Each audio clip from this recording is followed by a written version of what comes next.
Hey guys, welcome back to another video. In today's video, we're going to be doing something a little different as it is the off season and all there is to do is wait for next season. Today, we're going to be predicting a couple of players' point totals for next year. A few names that will be featured in today's video will be Nick Suzuki, Juraj Slafkovsky, Caufield, and the fan favorite Arber Xhekaj. If this video ends up being something you guys like, then let me know down in the comments and I can make a part 2 with several other players on the Montreal Canadiens. So without wasting any more of your time, let's get into player number 1, and that is the young captain, Nick Suzuki. Nick Suzuki has been one of the only players in recent history that has given us glimpses of point per game potential. Just 2 seasons ago, he put up 61 points in an 82-game season, and to follow that up, this season he put up 66 points in, again, another full 82-game season. Now, it's going to be quite tricky to try and predict where Nick Suzuki could land point-wise,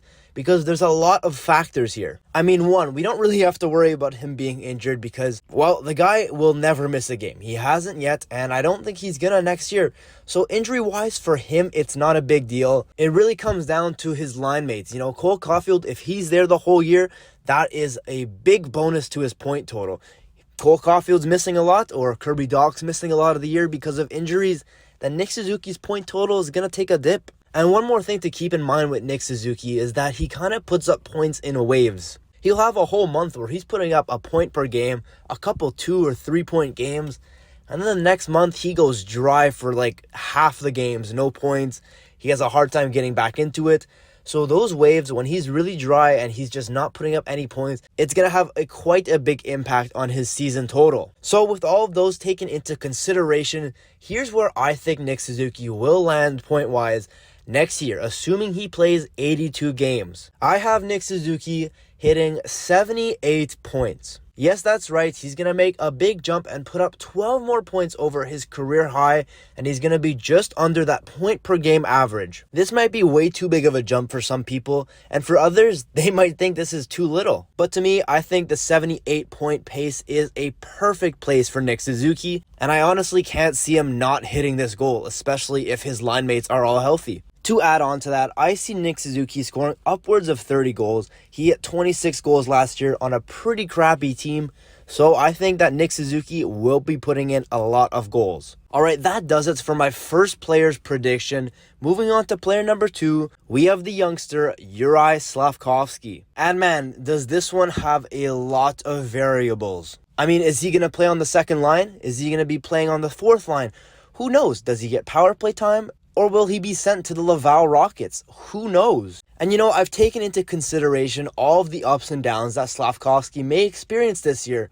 And with all of those, I've come to the conclusion that I think Juraj Slafkovsky will put up 29 points. Some people are laughing right now. I get it. 29 points doesn't sound like a lot for a first overall pick, but that's where you're wrong. To me, if Slafkovsky is able to put up 29 points, assuming he goes up and down throughout the lineup, his power play time varies, 29 points just under the 30-point mark is not bad for his second season. In fact, this year for Juraj Slafkovsky isn't all about the points. It's about growing his game, getting used to the tools that he has, and just being able to perfect his own play style. And in my opinion, those are the things we have to prioritize in the young Juraj Slafkovsky.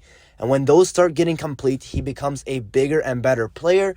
The points are going to start rolling in. You know, just think of like Mikko Rantanen. Think of Tage Thompson. I'm not saying he's going to turn into those beasts, but you have to understand that those beasts took a long time to get to where they are. So to me, 29 points, I'd be pretty happy with that, especially if the rest of his game continues to develop. Now that does it for my second prediction. Moving on to prediction number 3, in which we have Cole Caufield. Yes, Montreal Canadiens' most exciting player. If he could stay healthy for a full 82-game season, we are going to be in for some treat. It's a no-brainer. Cole Caufield will be getting top minutes and top power play minutes.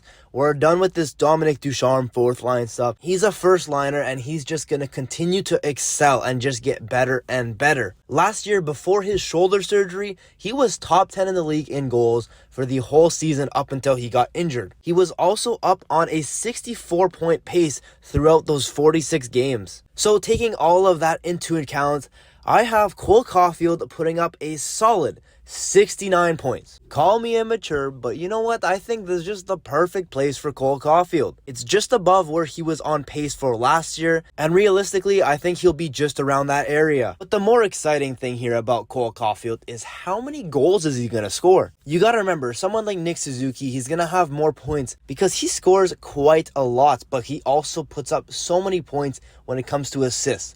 Cole Caufield, he scores a hell of a lot, but he doesn't get as many assists, so that's why his point total will be slightly under Nick Suzuki's. But like I said, the more exciting thing, how many goals will Cole Caufield score? To me, the answer is pretty simple. Upwards of 40 goals. I think that's the bar. I mean, who knows? Maybe he'll even hit 50. The one thing we know is that he knows how to put the puck in the back of the net.